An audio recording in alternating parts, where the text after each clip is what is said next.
Assalamualaikum warahmatullahi wabarakatuh. Ketemu lagi dengan Kak Furkan di channel Ali Furkan. Pada video kali ini Kak Furkan kembali berbagi informasi terbaru ya seputar P3K Guru tahun 2023 yang sudah memasuki masa tes ya, CAT BKN. Tentunya semoga Bapak Ibu guru dilancarkan pada waktu tes dan nanti mendapatkan hasil yang maksimal tentunya ya. Oke. Tapi sebelum Kak Furkan ke informasinya, Kak Furkan ingatkan untuk teman-teman yang baru saja bergabung atau baru saja menemukan video di channelnya Kak Furkan, silahkan ditekan tombol subscribe-nya dan nyalakan lonceng notifikasi supaya teman-teman tidak ketinggalan pada saat Kak Furkan mengupload informasi terbaru seputar ASN, PPK, PNS, dan lain sebagainya. Oke, langsung saja kita ke informasinya. Ini ada informasi yang sangat penting bagi Bapak Ibu Guru yang sudah tes tentunya. Harus tahu dan harus paham ya Bapak Ibu Guru ya tentang aturan perankingan di PPPK Guru tahun 2023. Nah, jadi nanti setelah tes itu nanti Bapak Ibu guru kan ada dua kemungkinan ya, ada yang lolos PG, ada yang tidak, ya kan? Nanti bisa Bapak Ibu guru sebagai gambaran ini kira-kira saya lolos atau enggak, seperti itu. Setelah melalui seleksi kompetensi menggunakan CATBKN, tahapan selanjutnya yang paling ditunggu para peserta pendaftar PPK adalah kelulusan dan penempatan. Nah, di sini ada peraturan ya, perangkat guru tahun 2023 yang sudah resmi ditetapkan oleh pemerintah. Nah, di sini ada tiga aturan perankingan yang menjadi penentu dan kelulusan penempatan PPK guru tahun 2023. Langsung saja kita bahas ya, Bapak Ibu guru ya. Yang pertama itu adalah peringkat termasuk urutan penempatan. Seperti yang kita ketahui, peserta pendaftar PPK guru 2023 itu dibagi menjadi beberapa kategori. Yang pertama itu adalah P1. Kemudian THK 2 honorer sekolah negeri, lulusan PPG dan honorer swasta.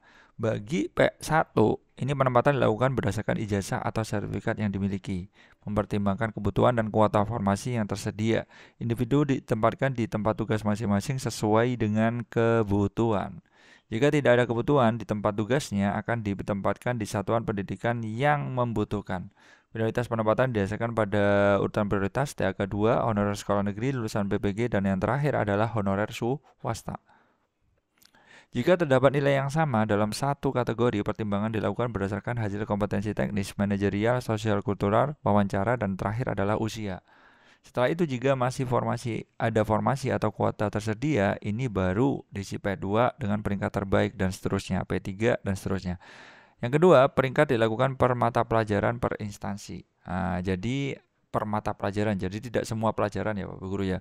Jadi aturan ini berlaku untuk pesaing di antara guru mata pelajaran di satu instansi. Di sini untuk guru PAI ya bersaing di PAI saja di dinas kabupaten kota tertentu. Contohnya jumlah formasi yang tersedia itu ada 16 PAI akan didistribusikan ke sekolah di bawah naungan Dinas Pendidikan. Di sini misalkan ada 21 guru, maka P1 2 pelamar, P2 1 pelamar, P3 8 pelamar, dan P4 10 pelamar.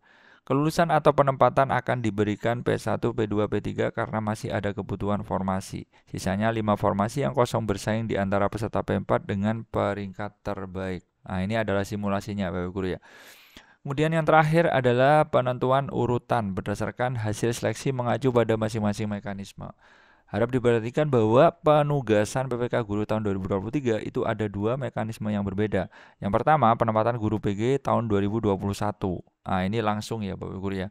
P1 ini akan ditempatkan di satuan pendidikan berdasarkan ijazah atau sertifikat yang dimiliki dengan memperhitungkan kebutuhan atau kuota formasi yang ada. Kemudian individu akan ditempatkan di tempat tugas masing-masing sesuai dengan kebutuhan yang tersedia. Prioritas penempatan ditentukan berdasarkan kategori pelamar, urutan prioritas THK 2, honorer negeri, lulusan PPG, dan honorer swasta. Jika terdapat pelamar dalam satu kategori dengan nilai yang sama, ini mempertimbangkan nilai kompetensi teknis, manajerial, wawancara, dan yang terakhir adalah usia. Kemudian mekanisme seleksi menggunakan CAT. Di sini P2, P3 maupun P4. Di sini apabila masih tersedia itu setelah penempatan P1 ya, jadi P1 ditempatkan dulu. Seleksi mencakup kompetensi teknis, manajerial, sosiokultural. 3 pelamar dengan nilai tertinggi pada seleksi tersebut dari jumlah kebutuhan jabatan dalam suatu instansi akan melanjutkan seleksi wawancara. Jadi ini kayak mirip-mirip SKB kayak gitu ya Bapak Guru ya. Individu akan ditempatkan pada tugas masing-masing sesuai dengan kebutuhan yang ada. Jika tidak ada kebutuhan di tempat tugas, penempatan akan dilakukan di satuan pendidikan yang memerlukan. Pengisian formasi akan dilakukan berdasarkan urutan kategori pelamar dengan kebutuhan formasi. THK 2 diutamakan, diikuti oleh honorer negeri pada masa kerja lebih dari 3 tahun P3 dan lulusan PPG atau non-ASN P4. Jika masih ada persaingan untuk penempatan, keputusan akan mempertimbangkan bobot nilai hasil seleksi CAT BKN.